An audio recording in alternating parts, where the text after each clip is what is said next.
akan disampaikan oleh Bapak Setio. Waktu dan tempat kami persilakan.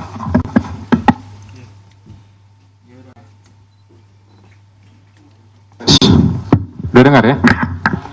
Ya baik, terima kasih untuk Mas Desa, rekan-rekan wartawan, jurnalis, koresponden semua dari beberapa media yang hari ini hadir. Assalamualaikum warahmatullahi wabarakatuh. Waalaikumsalam warahmatullahi wabarakatuh. Salam, Om Swastiastu, salam sejahtera untuk semuanya, salam sehat.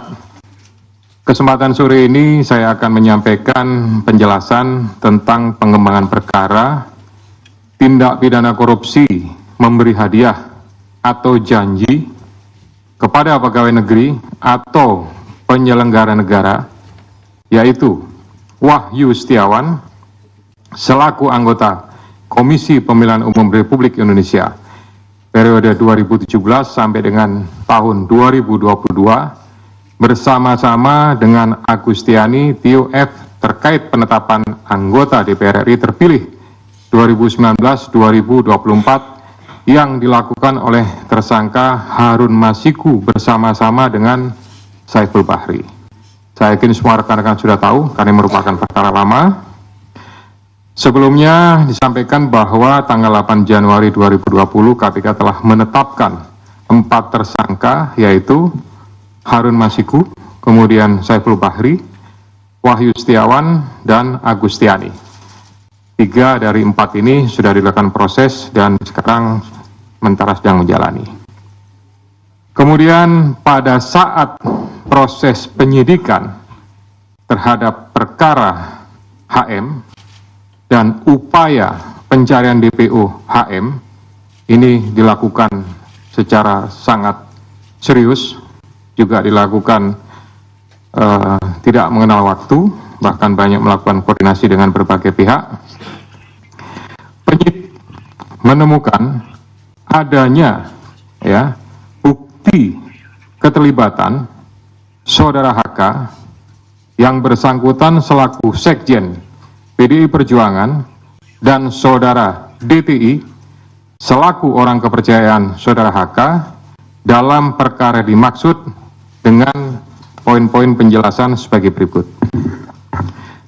Perbuatan Saudara HK bersama-sama dengan Saudara HM dan kawan-kawan dalam memberikan suap kepada Wahyu Setiawan dan Agustiani. Yang pertama, HK menempatkan HM pada Dapil 1 Sumsel, padahal HM berasal dari Sulawesi Selatan, tepatnya dari Toraja. Kemudian yang kedua, bahwa dalam proses pemilihan legislatif tahun 2019, ternyata HM hanya mendapatkan suara sebanyak 5.878, sedangkan caleg atas nama Rizky Aprilia mendapatkan suara sebanyak 44.402. Kemudian seharusnya memperoleh suara dari Saudara Nasaruddin Kemas, ini almarhum pada saat itu meninggal. Ini adalah Saudari Rizky Aprilia, ya, karena aturan seperti itu saat itu. Namun ada upaya-upaya dari Saudara HK untuk berusaha memenangkan HM melalui beberapa upaya-upaya. Antara lain, Saudara HK mengajukan judicial review kepada Mahkamah Agung, kemudian menandatangani surat yang bernomor 2576 tertanggal 5 Agustus 2019 perihal permohonan pelaksanaan putusan judicial review. Keempat, setelah ada putusan dari MA, KPU tidak mau melaksanakan putusan tersebut. Oleh sebab itu, Saudara HK meminta fatwa kepada MA. Selain upaya-upaya tersebut, Saudara HK secara paralel mengupayakan agar Saudari Rizky mau mengundurkan diri untuk diganti dengan Saudara HM. Namun upaya tersebut ditolak oleh Saudari Rizky Aprilia. Saudara HK juga pernah memerintahkan Saiful Bahri untuk menemui Rizky Aprilia di Singapura dan meminta mundur. Namun hal tersebut juga ditolak oleh Saudari Rizky Aprilia.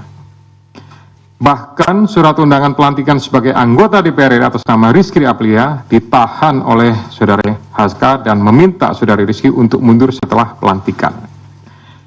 Oleh karenanya, upaya-upaya tersebut belum berhasil, maka Saudara K bekerja sama dengan Saudara Harun Masiku, kemudian Saudara Saiful Bahri dan Saudara Hati DTI melakukan upaya penyuapan kepada Wahyu Setiawan dan Agustinus Tio, di mana diketahui Wahyu merupakan kader dari partai yang menjadi komisioner di KPU. Bahkan pada tanggal 31 Agustus 2019, Saudara HK menemui Wahyu Setiawan untuk dan meminta memenuhi dua usulan yang diajukan oleh Saudara HK, yaitu yang pertama adalah Maria Lestari, Dapil 1 Kalbar, dan Harun Masiku, Dapil 1 Sumsel. Ini yang berhasil hanya untuk yang Kalbar saja. Kemudian dari proses pengembangan penyidikan ditemukan bukti petunjuk bahwa sebagian uang yang digunakan untuk menyuap berasal dari Saudara HK. Bahwa dalam proses perencanaan sampai dengan penyerahan uang tersebut, Saudara HK mengatur dan mengendalikan Saudara Saiful Bahri dan Saudara DPI dalam memberikan suap kepada Komisioner KPU Wahyu Setiawan. Saudara HK mengatur dan mengendalikan Saudara DPI untuk menyusun kajian hukum pelaksanaan putusan MA dan surat permohonan pelaksanaan permohonan fatwa MA kepada KPU. Saudara HK mengatur dan mengendalikan Saudara DPI untuk melobi anggota KPU agar dapat menetapkan HM sebagai anggota DPR RI terpilih dari Dapil 1 Sumsel. Saudara HK mengatur dan mengendalikan Saudara DTI untuk aktif mengambil dan mengantarkan uang suap untuk diserahkan kepada Komisioner KPU melalui Tio. Kemudian Saudara HK bersama-sama dengan HM, kemudian Saiful Bahri dan DTI melakukan penyuapan terhadap Wahyu Setiawan. Jumlahnya sama dengan penjelasan pada penanganan kasus sebelumnya. Atas perbuatan Saudara HK tersebut, KPK selanjutnya melakukan proses ekspos dan lain-lain dan akhirnya menerbitkan surat perintah penyidikan bernomor Sprindik /153 /Dik 0.00 01 12/2024 tanggal 23 Desember 2024 dengan uraian penyidikan perkara dugaan tindak pidana korupsi yang dilakukan oleh tersangka HK bersama-sama dengan Harun Masiku dan kawan-kawan berupa pemberian sesuatu hadiah atau janji kepada Wahyu Setiawan selaku anggota Komisi Pemilihan Umum Republik Indonesia periode 2017 sampai dengan 2022 bersama-sama dengan Agustiani Tio F terkait penetapan anggota DPR RI terpilih 2019-2024. Sebagaimana dimaksud pasal 5 ayat 1 huruf A atau pasal 5 ayat 1 huruf B atau pasal 13 Undang-Undang Nomor 31 Tahun 1999 tentang pemberantasan tindak pidana korupsi sebagaimana telah diubah dengan Undang-Undang Nomor 20 Tahun 2001 tentang perubahan atas Undang-Undang Nomor 31 Tahun 1999 tentang pemberantasan tindak pidana korupsi junto pasal 55 ayat 1 ke 1 KUH pidana. Atas perbuatan Saudara DTI tersebut,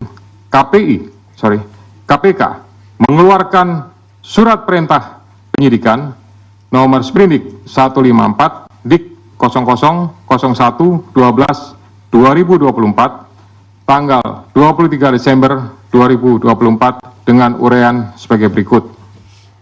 Penyidikan perkara dugaan tindak pidana korupsi yang dilakukan oleh tersangka DTI bersama-sama dengan Harun Masiku dan kawan-kawan berupa pemberian sesuatu hadiah atau janji kepada Wahyu Setiawan selaku anggota Komisi Pemilihan Umum bersama-sama dengan Agustiani Tio F terkait penetapan anggota DPR RI terpilih 2019-2024 sebagaimana dimaksud pada pasal 5 ayat 1 huruf A atau pasal 5 ayat 1 huruf B atau pasal 13 Undang-Undang Nomor 31 Tahun 99 tentang pemberantasan tindak pidana korupsi sebagaimana telah dirubah dengan Undang-Undang Nomor 20 Tahun 2001 tentang perubahan atas Undang-Undang Nomor 31 Tahun 99 tentang pemberantasan tindak pidana korupsi junto pasal 55 ayat 1 ke 1 KUH pidana.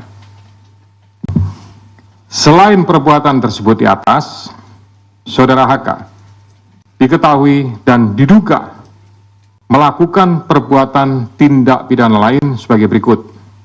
Bahwa pada tanggal 8 Januari 2020 pada saat proses tangkap tangan oleh KPK, Saudara HK memerintahkan salah satu pegawainya di Jalan Sultan Syahrir yang biasa digunakan sebagai kantor untuk menelpon kepada HM dan memerintahkan supaya merendam HP dalam air dan segera melarikan diri.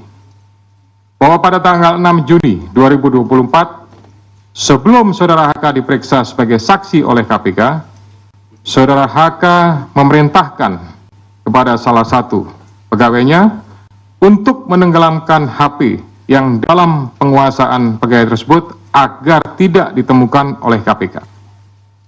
Saudara HK mengumpulkan beberapa saksi terkait dengan perkara HM dan mengarahkan, memberikan doktrin, memberikan penekanan agar saksi tidak memberikan keterangan yang sebenarnya, tidak melebar, dan tidak memberikan keterangan yang memojokkan kepada yang bersangkutan.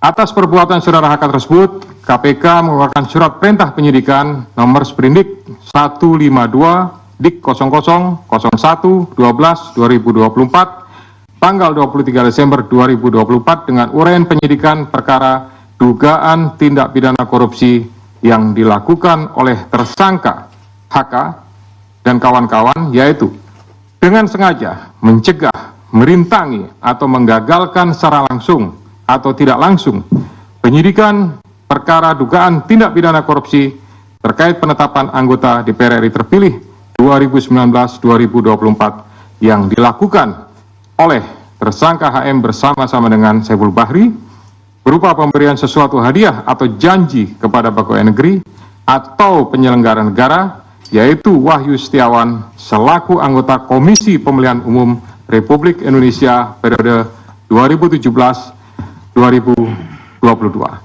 bersama-sama dengan Agustiani Tio F sebagaimana dimaksud dalam pasal 21 Undang-Undang Nomor 31 Tahun 99 tentang pemberantasan tindak pidana korupsi sebagaimana telah diubah dengan Undang-Undang Nomor 20 Tahun 2001 tentang perubahan atas Undang-Undang Nomor 31 Tahun 1999 tentang pemberantasan tindak pidana korupsi junto pasal 55 ayat 1 ke 1 KUH pidana.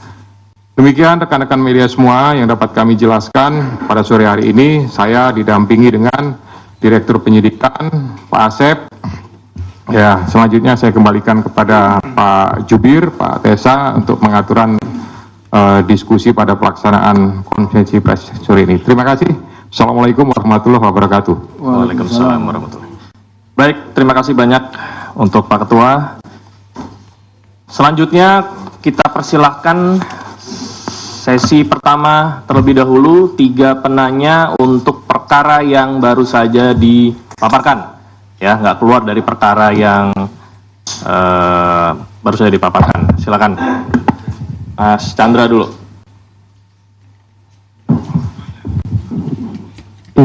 Saya Chandra dari netcom.id, Media Indonesia dan metrotvnews.com. Mau nanya, kenapa baru sekarang Hasto ditetapkan sebagai tersangka? Padahal kalau dari penjelasan Pak Setio tadi jelas banget keterlibatan dia sudah diketahui dari pas OTT. Kenapa baru setelah 5 tahun dia ditetapkan sebagai tersangka? Terus sebelumnya Pak, kalau menurut kami ini adalah intimidasi dari Ketua Umum PDIP Megawati Soekarno Putri yang bilang kalau Hasto ditahan atau ditangkap oleh KPK dia akan datang ke sini. Bagaimana KPK menanggapi itu dan apakah KPK melihat itu bagian dari intimidasi dari Ketua Umum PDIP itu tersebut? Terus yang ketiga, kalau dari penjelasan Pak Setio tadi berarti sangat rinci keterlibatan Hasto. Nah, seharusnya kasus ini udah lama, kapan Hasto bakal ditahan? Karena terlihat sangat rinci gitu perkaranya. Oke, belakangnya. Terima kasih, selamat sore Pak. Saya Yayan dari forumkeadilan.com.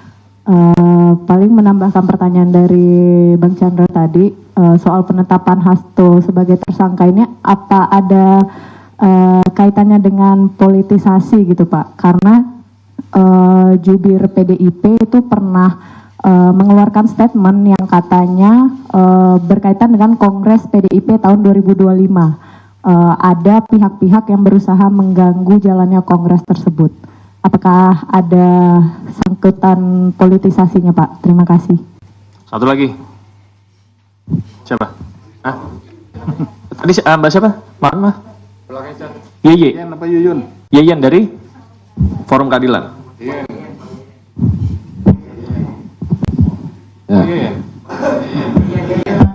Oke, lanjut. Selamat sore Pak Setio, Pak Asep, Mas Tessa. Perkenalkan saya Rian Pak, CNN Indonesia. Mau bertanya soal pertama, uang suap tadi kan disampaikan sebagian, itu totalnya berapa dari Pak HK itu? Yang kedua, ini kan dalam jangka waktu yang lama dan ada apa ya namanya, drama-dramatisasi lah pelarian Harun yang balik ke Indonesia, Singapura. Apakah akan menjerat juga dari pihak kementerian lah Pak, karena waktu itu kan kader PDIP juga dalam OJ, Obstruction of Justice. Yang ketiga, dalam menindaklanjuti sprindik baru ini, apakah KPK sudah berkirim surat ke imigrasi mengenai pencegahan ke luar negeri terhadap HK dan DPI ya, dari Doni Tri Istiqomah.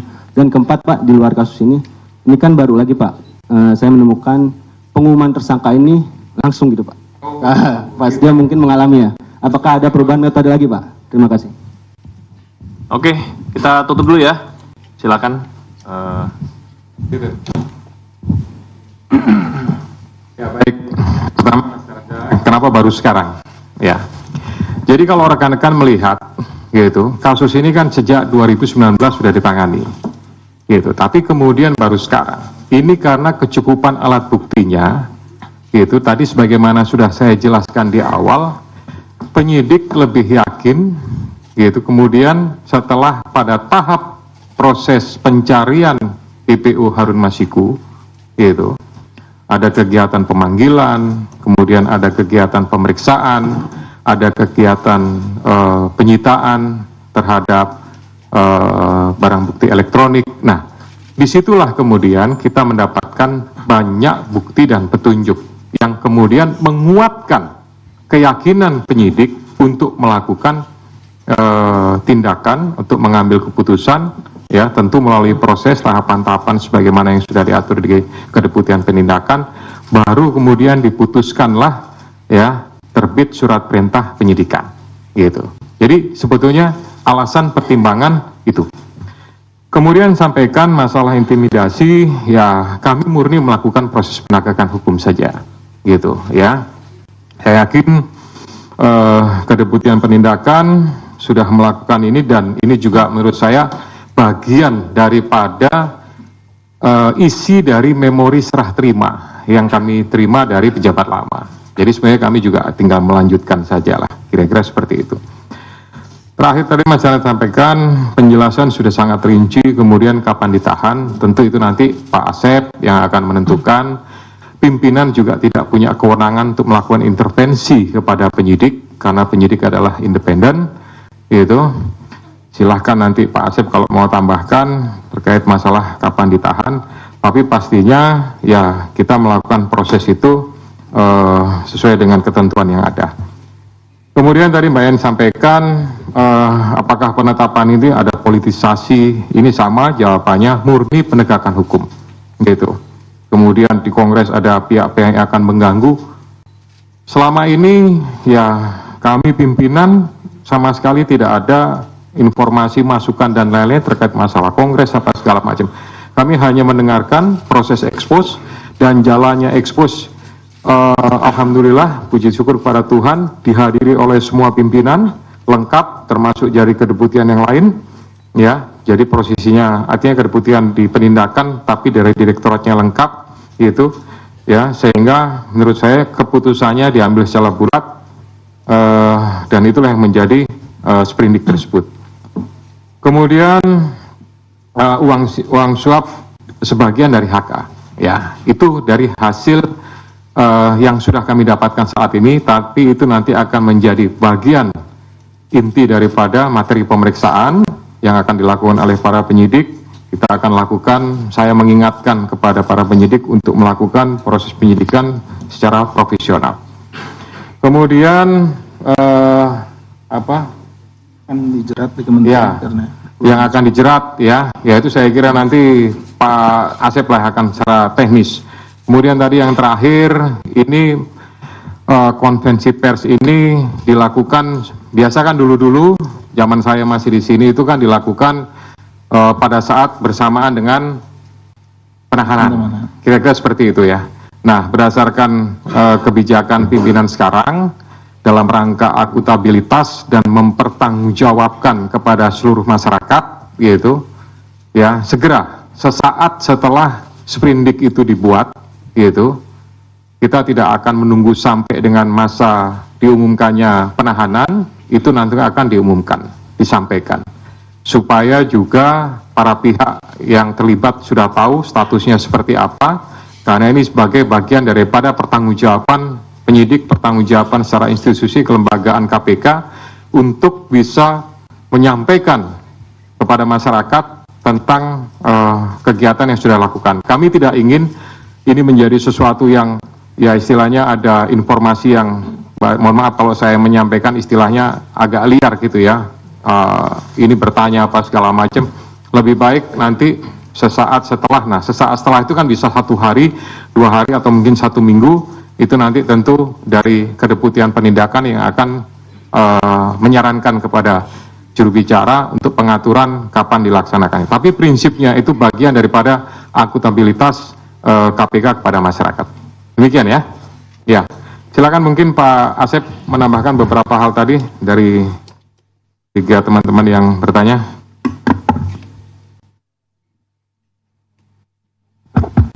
Terima kasih Bapak Ketua.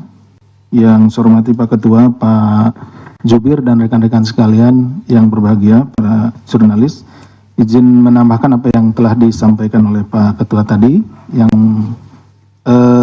terkait dengan kapan Saudara HK akan ditahan. Jadi rekan-rekan sekalian, bahwa sprindik yang kami terbitkan pada tanggal 23 kemarin itu merupakan pengembangan penyidikan dari perkaranya Harun Masiku. Jadi saksi-saksi yang saat ini atau keterangan-keterangan yang ada, yang kami himpun, yang tadi Mas Chandra bilang ini sudah lengkap dan lain-lain, itu keterangan-keterangan di mana para saksi itu dipanggil di sprindiknya Harun Masiku. Ya, sehingga nanti untuk sprindik yang baru ini kita tentunya akan memanggil kembali mereka dengan dasar sprindik yang baru ini, sehingga diperlukan waktu untuk melakukan pemanggilan dan meminta keterangan kepada para saksi, dan juga kami akan melakukan penyitaan di mana juga itu yang barang bukti itu juga terkait di perkaranya HM, sehingga diperlukan waktu. Ditunggu saja nanti ya Mas Chandra untuk penahanannya, pasti kita akan kabari seperti itu. Kemudian terkait juga dengan masalah tadi, apakah dari kementerian dan lain-lain akan dilakukan, pokoknya seperti yang biasa kita lakukan di dalam penyidikan. Kalau ditemukan tindak pidana baru yang dilakukan oleh siapapun itu, ya, maka orang itu harus mempertanggungjawabkannya. Tentunya kita akan melalui proses yang ada di sini, mulai dari jenjang direktorat, dilakukan ekspos, kemudian ke kedeputian dan juga ke pimpinan, seperti halnya untuk penetapan tersangka Saudara HK pada hari ini. Jadi melalui jenjang yang ada, ketika ditemukan. Jadi tidak hanya di kementerian, dimanapun jika diketemukan tindak pidana korupsi atau yang berkaitan dengan tindak pidana ini akan kita proses. Kemudian terkait dengan cekal tadi mungkin yang ini Mas Chandra, jadi seperti yang diketahui pada SOP yang kita miliki atau POB yang kita miliki, ketika ini naik juga diikuti dengan pencekalan, ya, pencekalan terhadap yang bersangkutan, kemudian juga terhadap orang-orang yang memang berkaitan dan kita duga bahwa dia memiliki informasi dan akan menyulitkan apabila dia berada atau keluar negeri seperti itu. Jadi pencekalan serta-merta kita lakukan. Pencekalan itu seperti biasanya 6 bulan, nanti kan bisa diperpanjang seperti itu. Tidak hanya orang tertentu ya, memang itu semuanya seperti itu gitu, Mas Chandra. Mungkin itu yang bisa kami sampaikan, menambahkan dari Pak Ketua. Terima kasih. Assalamualaikum warahmatullahi wabarakatuh. Baik, stop. Ada aturan mainnya. Sesi kedua. Oke, tadi dinunjukin atas Mas siapa? Bayu ya? Bayu. Ya. Tanya biar temannya dapat bagian. Ya. Selamat sore Pak Setio, Pak Asep, dan Mas. Mohon izin saya Bayu, ingin menanyakan ini terkait dengan kasus yang sekarang ini kan Hasto Kristianto ini dia juga berkontribusi dalam proses penyuapan tersebut.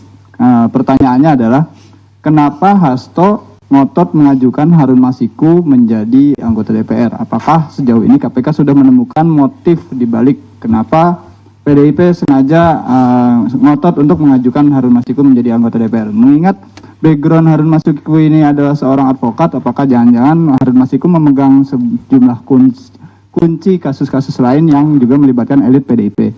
Terus untungnya apa buat PDIP ketika Harun Masiku menjadi anggota DPR? Terus yang terakhir terkait dengan pemeriksaan selanjutnya, apakah KPK akan memanggil para pihak terkait hingga sekelas elit termasuk Ketua Umum PDIP terkait kasus ini? Terima kasih. Oke, dari mana? Itu tuh. Yang pakai topi.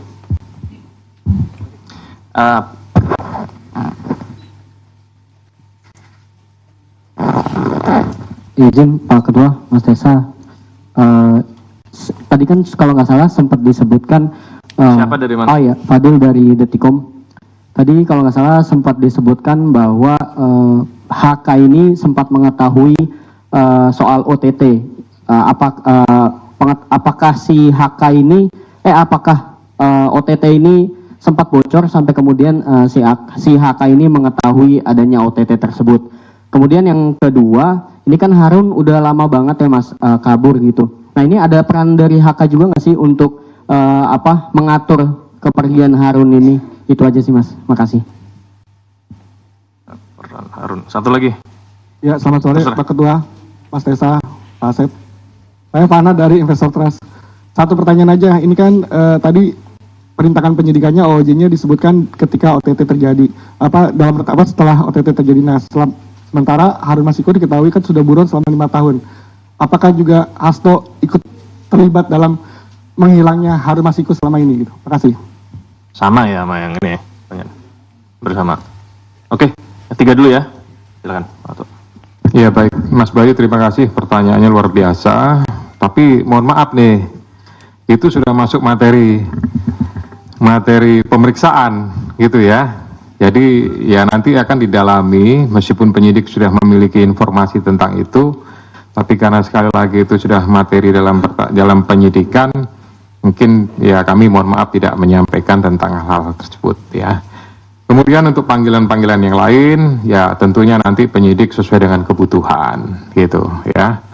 Tidak memaksakan, tapi juga tidak menghandarkan, pastinya mana yang dibutuhkan, itulah yang akan dilakukan pemeriksaan-pemeriksaan. Kemudian tadi masalah UTT, apa segala macam, karena prosesnya harus flashback lagi kepada kegiatan di 2019, ya. Nanti semuanya akan kita coba telusuri kembali, gitu, hal-hal apa yang berkaitan, apakah ada informasi, ataukah ini mungkin dugaan-dugaan, atau mungkin mereka hanya dapat selentingan saja. Nah, ini kan mungkin dari pihak sana menyampaikan seperti itu, tapi ya nanti mungkin yang bersangkutan sendiri seperti apa, kira-kira begitu ya. Kemudian sama tadi pertanyaannya, gitu nanti mungkin Pak Dir lah, silakan untuk memberikan secara teknis jawabannya.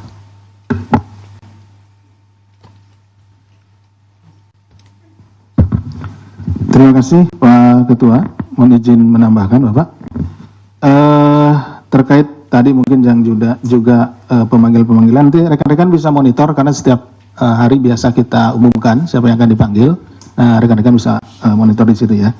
Kemudian juga terkait dengan masalah kebocoran OTT dan juga keterlibatan saudara HK dengan kaburnya saudara HM dan lain-lain, itu sedang kita dalami tentunya ya. Rekan, jadi nanti tadi makanya ada pasal, kan ada dua rekan. Kalau rekan-rekan menyimak itu ada dua sprindik ya untuk saudara HK. Salah satunya adalah pasal 21-nya, nanti bisa dilihat karena ini kan juga rekan-rekan dapat nanti. Nah, di situ ada pasal 21-nya. Nah, tentunya di sini yang akan menjadi materi di situ ya. Tadi terkait dengan yang rekan-rekan apakah ini udah lama, apakah ada keterlibatan dan lain-lainnya, kita akan mendalami di situ ya. Itu mungkin yang bisa kami tambahkan. Terima kasih. Baik, ada lagi? Belakang.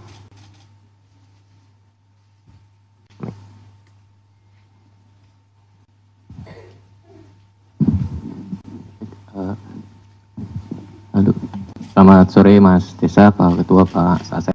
Saya Ade dari Tempo, mau menegaskan aja untuk perkara OOJ-nya AK ini, berapa tersangka yang ditetapkan oleh KPK. Karena kan kita tahu bahwa kemarin-kemarin juga tim hukumnya PDIP melakukan perlawanan lah ya, melaporkan ke Dewas, terus menggugat ke pra-peradilan dan segala macam gitu. Apakah itu juga menjadi bagian dari upaya perintangan penyidikan yang dilakukan terhadap HK gitu? Apakah memang KPK melihat ke arah situnya gitu? Mungkin itu aja pertanyaannya. Terima kasih. Lagi? Cukup ya? Akhir ya? Oke. Gitu ya. Mas siapa dari Tempo? Mas Ade. Ya. Jadi prinsipnya kami berharap bahwa para pihak yang terlibat secara langsung maupun tidak langsung bisa bekerja sama. Kemudian yang lebih penting adalah patuh hukum, ya, tidak memberikan opini-opini yang bersifat kontraproduktif, gitu ya, tidak memberikan sebuah hal-hal yang ya penilaian-penilaian yang tidak berhubungan dengan pokok perkara.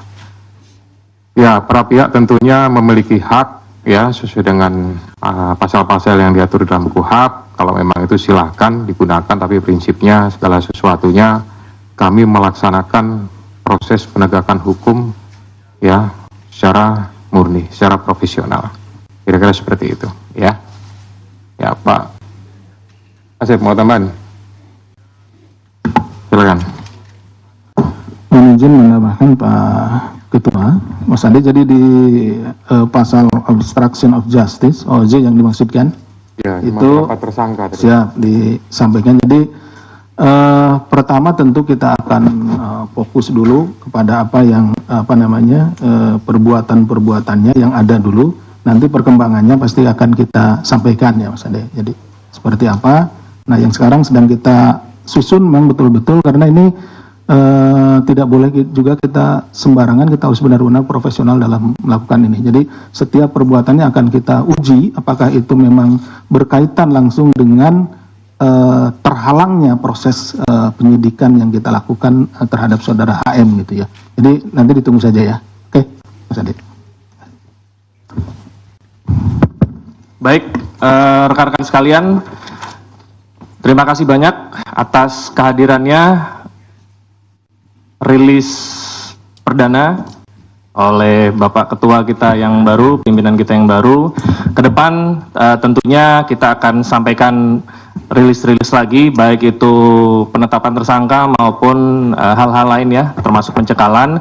Untuk itu sesi ini kami tutup. Wabillahi taufiq wal hidayah. Wassalamualaikum warahmatullahi wabarakatuh. Assalamualaikum warahmatullahi wabarakatuh. Ada dua kasus yang tadi disinggung oleh KPK yang menjerat Sekjen PDI Perjuangan Hasto Kristianto. Yang pertama adalah soal dugaan kasus suap yang melibatkan tersangka Harun Masiku yang saat ini statusnya masih DPO. Yang kedua adalah perintangan penyidikan. Tadi sempat disebutkan alasan kenapa baru sekarang penetapan Hasto Kristianto sebagai tersangka. Menurut KPK, ini mengikuti kecukupan alat bukti yang dikumpulkan KPK selama pencarian Harun Masiku. Mulai dari penyitaan barang bukti hingga pemanggilan saksi, itu yang menjadi bekal yang menguatkan KPK dalam penetapan tersangka yang baru dilakukan pada Desember 2024.